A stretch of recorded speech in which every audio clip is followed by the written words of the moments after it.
Good morning, everybody. I hope you all had a wonderful night and had a lot of energy left over from our great event yesterday. My name is Alison Davis.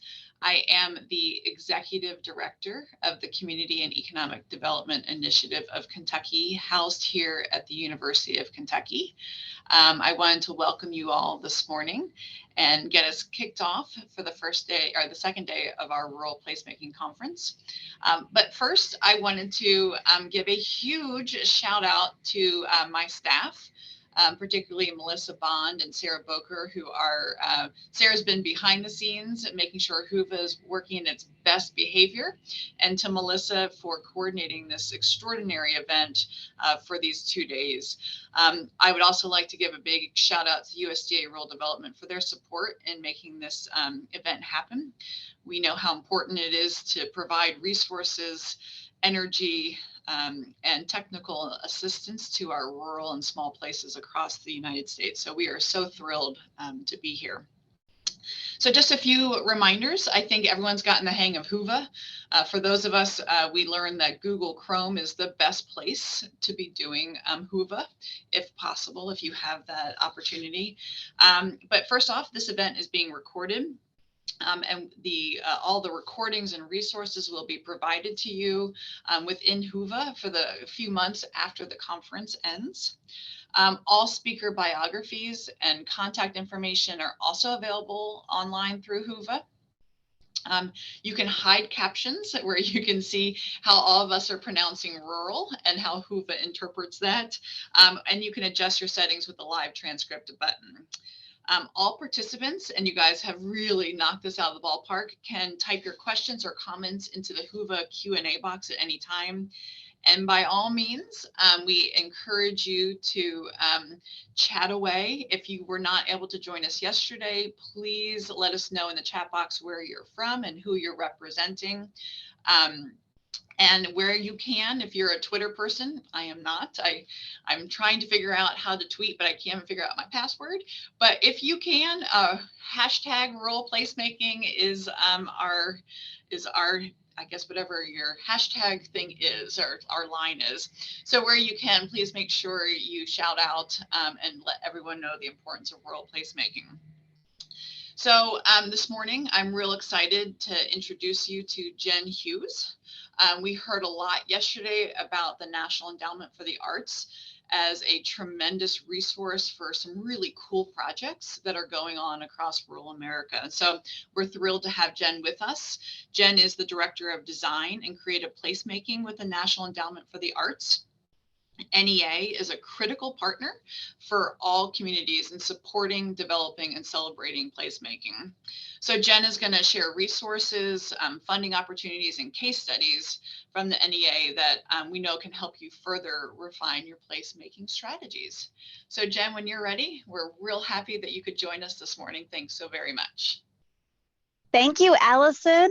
Thank you all so much. I'm so excited to be here. I'm so excited to hear a bit about what you've all been learning after day one and to introduce creative placemaking and design from the NEA's perspective. Thank you for that lovely introduction. So I am going to share my screen and we'll get started.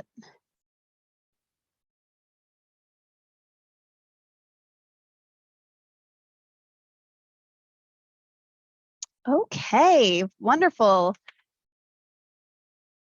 All right, so I'm going to take us through a little bit of an overview about the National Endowment for the Arts, talk about some of our grant funding options in the hopes that you are cooking up some really exciting work locally in your community that centers arts, culture, and design. And we'll sort of end with some case studies, a little bit of a teaser about our Citizens Institute on Rural Design program, and hopefully leave time for questions, because I would love to hear what you all are really interested in diving in more deeply about. So for those of you who are not familiar, the National Endowment for the Arts is a federal agency established in 1965, and we do a couple different things, one of which is grant making. So we are the largest arts and culture grant maker that funds projects in every congressional district in the country. We also have lots of partnership agreements where we work with other folks in the field, and we'll talk a bit about some of those key partners briefly. We also conduct arts and culture research. So as you are thinking about making cases for why investments go to arts and culture, I would encourage you to check out some of our research and how that could really serve you in your local work. And lastly, we have initiatives. I will speak specifically about one particular initiative today, our Citizens Institute on Rural Design, but we also have programs called Creative Forces, the NEA Big Read. So lots of great stuff, which I'll encourage you to learn a little bit more by visiting our website at arts.gov. So first and foremost, I think it's really important to lift up how the NEA funds arts and culture in the country. So 40% of our budget, our fiscal year 22 budget is for $180 million. So we are small but mighty, and I really like to think about the ways that we can extend the impact of the NEA's work and investments in all communities across the country. 40% of our funding goes directly to state arts agencies. Every single state has an arts agency. And I think it's important to lift up that these arts agencies are looking to connect with rural communities, are looking to figure out ways to better invest and support rural arts and culture work. So reach out, introduce yourselves to your state arts agencies. You can see that link at the bottom there where you can browse the website of your state arts agency. We also have 6 regional arts agencies that extend further reach. The regions are delineated, as you might be able to see here in the map. Again, you can research about their funding opportunities as well by checking out that link we have below. We also provide funding to the US territories as well. So 40% of our funding goes out the door to states, regions, and territories. 60% of our agency's funding goes to direct competitive grants. And I'm going to talk a little bit about these programs to introduce you to those today. So to apply for funding at the National Endowment for the Arts, an eligible organization is a nonprofit 501c3. You have to have 3 years of programming history. You do not have to be a 501c3 for 3 years, but you do have to be a 501c3 at the time of application, or a government entity, so units of state, local government, regional government, etc., or be a federally recognized tribal government. So those are the organizations that can apply directly to one of these 3 funding categories at our agency. The first is Challenge America, annual deadline in April. The second one I'm going to talk about is our Grants for Arts projects. There is a deadline coming up in July. And then lastly, we'll spend a lot of time with the Our Town Create a Placemaking Grant Program with a deadline in August. So let's look a little bit more closely at some of these programs. So first and foremost, Challenge America. This is a great category. If you are applying to the agency for the very first time, there are certain requirements to apply. Particularly, projects have to extend the reach of the arts to underserved populations. These are straight $10,000 grants, annual deadline in April of each year, a program that offers lots of technical assistance. So if you're applying to the agency for the very first time, this might be a great category for you to come into for support.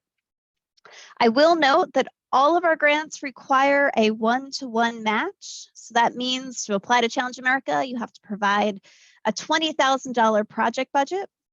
But we are very flexible in the match can be made up of in-kind, donated time, space, services, etc.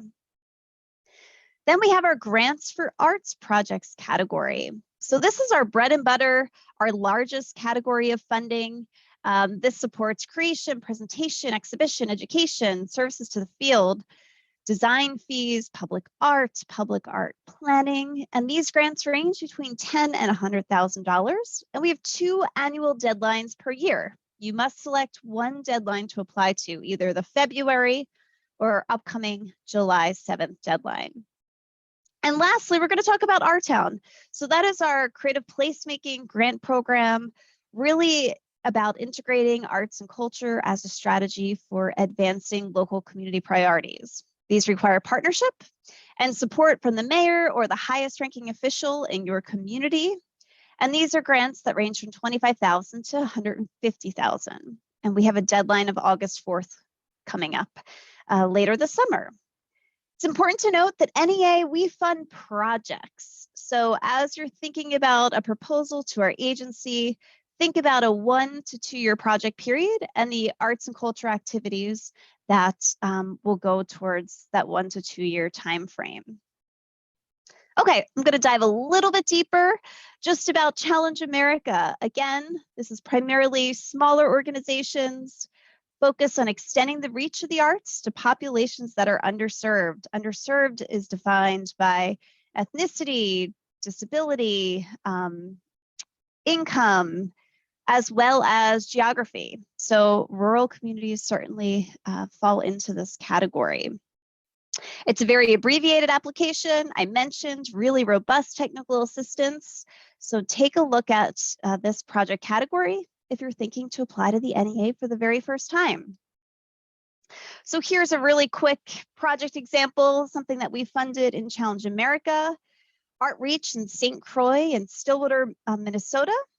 They were awarded a Challenge America grant to promote the St. Croix River Valley as an arts destination. So the project activities that the NEA is supporting is about bringing together rural communities in eastern Minnesota and western Wisconsin to collaborate on strategic marketing and promotion efforts that highlight the visual, literary, and performing arts assets of this area.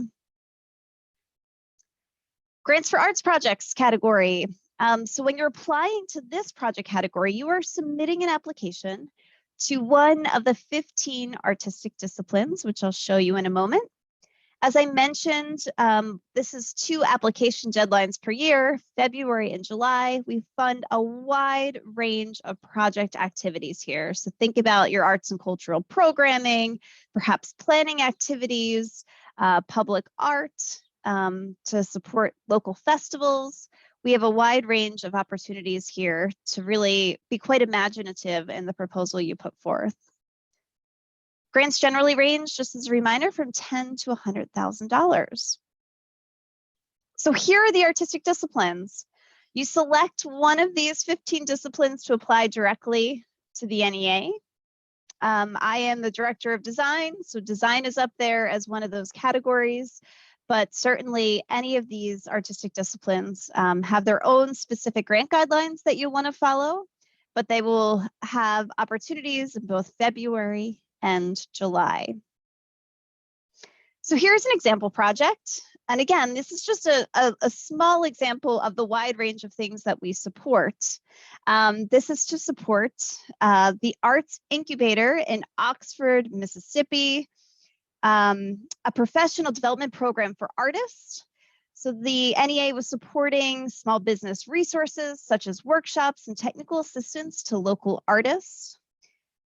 This was a great and exciting partnership based on research with the University of Mississippi Small Business Development Center. And the idea is really to increase local artists' economic opportunities in their community. So lastly, what we're really here to talk about today is creative placemaking. So I'll spend a little bit more time on the Our Town program. As I mentioned, we do have a deadline coming up later this summer, August 4th, 2022. The grant guidelines are up on our website. We are hosting a webinar on June 14th. So if you are really serious and wanting to apply this year, join us for this webinar so you can hear a lot of great tips and tricks about making a really strong application. We'll do a detailed walkthrough of the application and the grant guidelines. Now, when we talk about Our Town, we are funding projects, arts and culture and design projects that are focused on driving local economic, physical, and/or social change. And our North Star here is really to support projects that really pilot or prototype new approaches to how arts, culture, and design is really centered in community development work, with the North Star being kind of a proof of concept about why this work is so compelling to invest in, leading to changes in system, whether locally or nationally, to support and sustain the integration of arts, culture, and design into work that happens in community. This program does have a partnership requirement, so if you're thinking about applying, you might want to start thinking about the partnership for reaching eligibility. So it requires a partnership between at least one nonprofit 501c3 and a local government or a federally recognized tribal government. One of those two organizations must have an arts, culture, or design focus. So more about the Our Town grant guidelines, we have a link here. You can check that out on arts.gov. So where do you find all this information? I'm just giving you some teasers, but if you go to arts.gov at the very top, very first button is grants. So if you click on grants, you can find the Grants for Arts Projects grant guidelines, Challenge America, and Our Town. And certainly you can go on to learn about some of our other programs that we offer there. All right, so we're going to talk about creative placemaking. So I want to sort of center us a bit in this work, and we'll dive a little bit more deeply into case studies of the work that we've supported under the Our Town grant program. Okay, so this is probably something that you all have been discussing. We sort of all know the really strong economic argument for investing in arts and culture. It accounts for over 4.5% of our GDP. This was back in 2017. It adds millions of jobs to our workforce. So over 5 million wage and salary workers are employed in arts and culture. We know that it makes places that people want to be. Also, there's been a research finding study, thanks to the Rural Establishment Innovation Survey in partnership with USDA. The NEA published the Rural Arts Design and Innovation in America publication.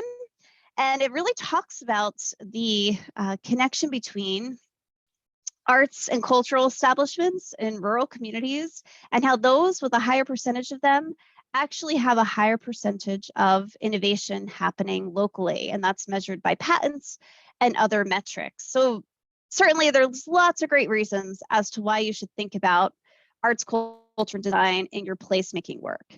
But I'm going to push that a little bit further. Artists, designers, and culture bearers, one, are everywhere. They're in your backyard, they're in your communities. They might not define themselves as an artist with a capital A, but think about the really extensive talents locally, whether that is kind of the local choir or the local quilting club. These are all artists, designers, and culture bearers that are carrying on traditions in communities and are practicing art forms that really can help advance community goals. So we know also artists, designers, and culture bearers can help to illuminate a wide range of assets, stories, histories, narratives locally in community. They can help energize, so bringing new attention, excitement, enthusiasm into a place, or to energize or galvanize a community around a particular community issue. They can imagine, I think we can all agree right now, a real desire to imagine a brighter and different future, not sort of reflexively going back into the old ways of doing and being, but really trying to imagine a more creative and opportune future. And they are great partners in helping you to do that. And lastly, after a long period of social isolation, we recognize how important it is for us to connect across geographies, to connect across communities. So just really thinking about the role that artists, designers, and culture bearers can really help in restitching the civic infrastructure and social networks locally in your community. So that goes way beyond just the economic argument for arts and culture. So when the NEA is talking about creative placemaking, we have a very specific but broad and open definition of creative placemaking. What we're really talking about are projects and activities that integrate arts, culture, and design into broader efforts to strengthen community. The idea being that arts and culture can really be utilized as a tool, as an approach to help addressing issues of public health, or helping to improve public safety, or perhaps helping to solve a transportation problem. So some of the goals of creative placemaking under the NEA's definition is to drive local change.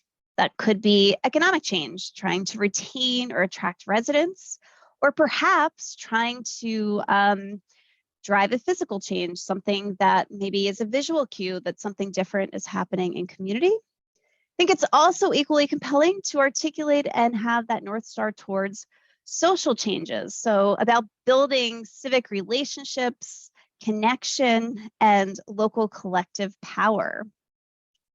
Some of the key tenets of creative placemaking under NEA's definition is one, this is an asset-based approach. All of you have unique communities with really robust and rich stories and histories and people and living stories and cultural traditions that exist in your place. So think about building on those assets. Two, when we talk about creative placemaking, it is really an explicit element to have cross-sector partnerships. So what does it look like for the local government to be partnering with the local museum or the local community festival? Or perhaps thinking about the public health department partnering with a host of an artist organization.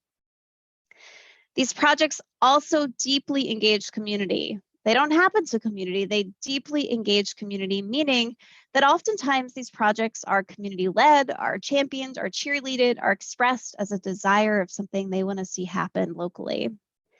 And lastly, putting that creative in the placemaking definition is really that artists, designers, and culture bearers are resourced, are perceived as really co-leaders or leaders of the work that might be happening locally, with the ultimate goal to really prototype a new way of working with arts and culture at the center that can drive longer-term systems change. And when we talk about systems change, our aspiration is really to see projects scaled, replicated, for funding to sustain the work of artists, designers, and culture bearers over the long term. Okay, so you might be thinking, well, this feels really unattainable in my community. I don't really know where to begin, but I can tell you over the course of the 11-year history of the Art Town program, we have funded projects in communities of all shapes and sizes, from extremely small rural communities, population of a couple hundred, to a wide range of tribal communities, to large urban centers, to our territories. There have been projects that have happened in communities all across the country. So we can certainly share with you some of those recent awardees so you can draw on inspiration for what folks have done before. And so that's what I'm going to talk about right now. I'm going to give you a quick little tour through some of the projects that we've funded in the past, just to inspire and expand your imagination on creative placemaking, really going beyond the definition of a mural or sort of a physical change that you can see, but really to think about it as a transformative process. So for example, this is a wonderful project that took place in the Eastern Coachella Valley. Up on the screen here, you're seeing the work of the Kukui Design Initiative in partnership with the Desert Recreation District.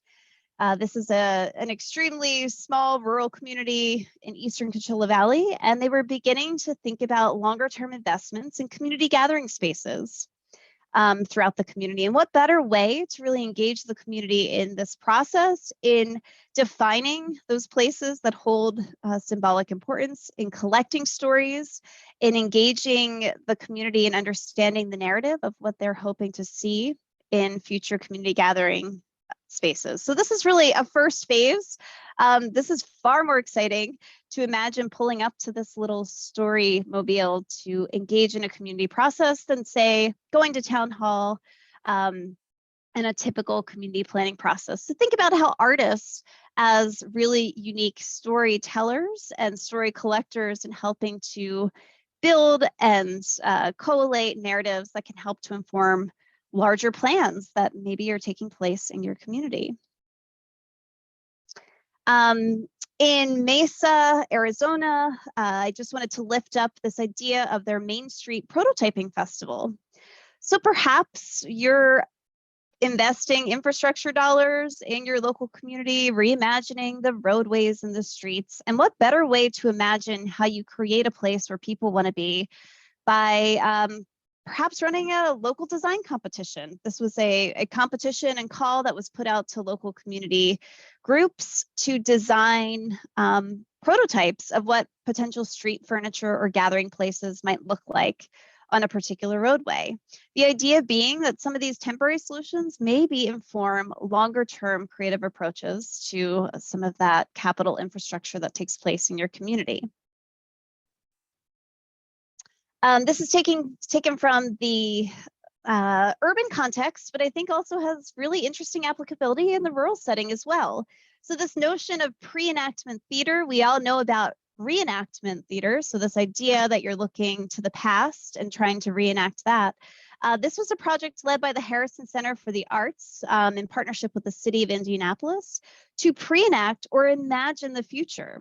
So what you're seeing here is really a culmination of a 2-year project period where the community came together to do some asset mapping, to articulate some desired future imagination of what this critical Main Street could look like in their neighborhood, and ultimately convened a festival where the local residents were the actors, participants in performances. There were a lot of great painted storefronts, a lot of staging of what could really happen in this community. And so it did 2 things. One, it helped the local community really imagine what the possibility might be for the future, and galvanized sort of collective spirit and organizing to sort of advocate for the changes that they were hoping to see.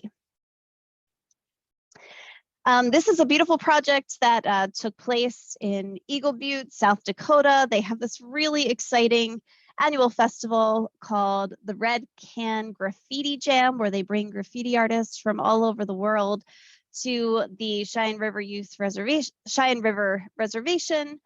And what they really built from that incredible work is an artist residency and a Native Youth Arts Fellowship.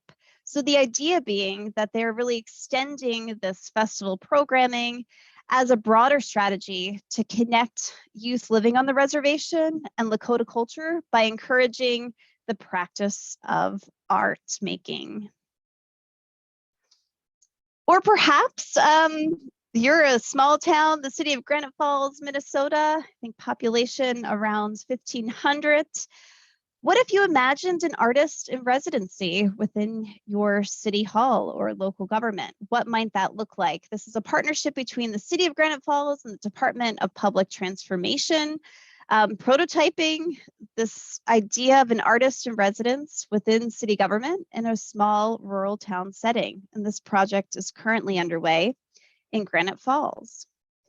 So think about artists and designers not only as sort of beautifiers of your local environment, but how can they be civic actors in helping to bridge relationships and galvanize stewardship amongst the larger community in really creative ways, and also be creative problem solvers. This project in Wenatchee, Washington, was a really exciting partnership between the Trust for Public Land and the city of Wenatchee for the Kiwanis Methel Park. So the focus here was really about designing a new public gathering space. So a very specific physical intervention that the community wanted to have as part of their new central park. However, what I think is really incredible and came from this project work is that this local community of 33,000 residents galvanized local farmers, healthcare organizations, community development stakeholders to not only create a community gathering space that is a physical place that the community can visit, but more broadly enables local stewardship. The organization and the community organizations that really came together throughout this time served a critical role in sort of the fabric of civic infrastructure in helping the community respond during the pandemic, setting up vaccine clinics, also being sort of a spot for voter registration, distribution of food to vulnerable populations and food insecure populations. So sure, an arts intervention maybe is kind of a starting place, but think about how it can help to galvanize that longer term civic infrastructure.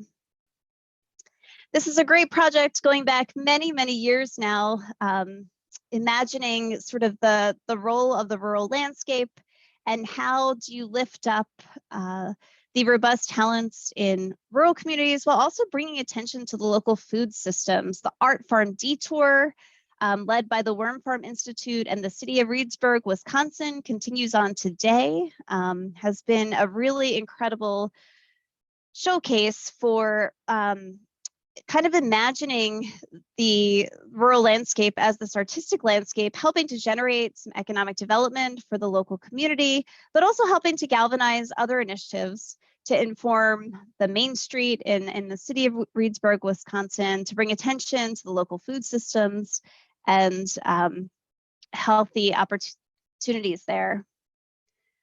And perhaps maybe the place to start in your community is to think about asset mapping. So imagine Santurce project in Puerto Rico was really about a cultural asset mapping process. You see this image here. This is not a physical theater, right? But this is clearly a critical community gathering space to stage artistic presentations and engagement with the community. So perhaps as you think about assets, they're not just physical places, but they're individuals, their stories, their traditions, they are performances, they are a whole host of activities that are happening locally. And perhaps the first place to start is to think about mapping the cultural assets in your community. This was incredibly valuable because post Hurricane Maria, it was an opportunity for this community to recognize the really rich, robust arts and cultural community that existed in San Juan and exists today, and to really resource this community in the rebuilding. Perhaps you're also thinking about narrative change. This project in Savannah, Georgia, block by block, was led by the Deep Center in the city of Savannah to deploy youth as sort of the chief storytellers and writers in their communities, to articulate the things that make their city so special, to articulate some of the challenges that they all face, and really to think about arts and culture as a way to contribute to that narrative change and how to deploy the youth in your community as part of this process. So I covered a lot of quick case studies. I want to leave you with a toolkit that we all have put out in partnership with LISC, Local Initiative Support Corporation, on creative placemaking. We've been working with grantees over the last decade and really able to lift up some great best practices, approaches, worksheets, guidance. As you're thinking about working with artists, what might that look like? What might a successful request for proposals look like for an artist? We have some great samples up on this website. So I would just encourage you to take a look at these resources when you have a moment and chance. It's also really important as you're embarking on creative placemaking to think about centering your values. What does the partnership look like locally? How do you ensure that there are equitable goals and that you don't inadvertently do harm? So here is a creative placemaking values guide that I think could perhaps pose some interesting questions to guide you at the outset of your process. We've also funded a lot of great toolkits and other resources that were not produced by the National Endowment for the Arts, but were funded and supported by NEA grants. So you might want to check out these. I'll just do a quick call out as you all are thinking about infrastructure and construction that might happen locally in your community from the infrastructure bill. The Scenic Route is a guide to arts, culture, and transportation put out by Smart Growth America. Again, case studies, examples, ideas, inspiration, both in large urban communities, but also in rural communities as well. And I wanted to just close by doing a very quick plug for our Citizens Institute on Rural Design program. We have a great website, rural-design.org, and this is a leadership initiative, one of those leadership initiatives I mentioned at the very beginning outset of our presentation between the National Endowment for the Arts in partnership with the Housing Assistance Council. And we provide technical assistance to rural communities that have less than 50,000 people population. We help to fund and support the execution of local design workshops, as well as a design learning cohort. So you might be thinking about the adaptive reuse of community buildings, or how to revitalize your Main Street, or other civic or public spaces in your community. And the Citizens Institute on Rural Design can perhaps be a resource in helping you to do that. So I will leave you with the links to this website, but we will probably be doing a call for inviting communities to apply to this opportunity come early 2023. And we also put on a whole host of webinars and other things that you might just be interested in connecting into. Here's just a quick glimpse of some of the communities that we've served through this program. And I'll leave you with just two interesting design challenges that local communities brought to the Citizens Institute on Rural Design. The first is in Valentine, Nebraska. And their challenge here was really in thinking about a major highway redesign that would impact their main street.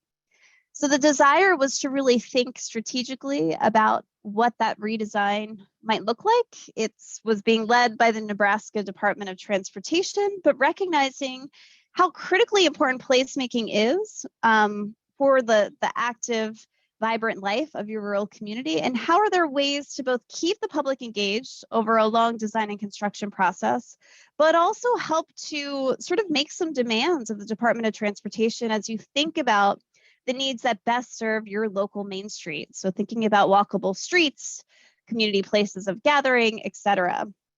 So the city of Valentine was able to really put in place a plan so that they didn't just have a large, busy highway street moving through their downtown, but rather that it was really serving the local community and attracting tourism to this place.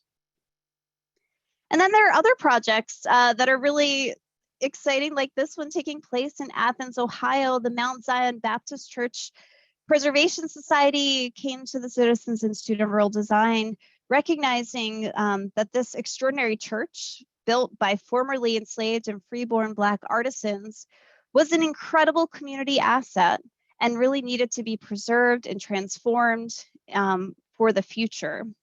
So this community has been doing a lot of great and exciting planning for the redesign of this particular, or not the redesign, the adaptive reuse of this historic church. The Citizens Institute on Rural Design helped to bring together a local workshop and a series of designers that can help to potentially inform that future. And they've gone on to receive lots of great grants and are on their way to making this vision a reality.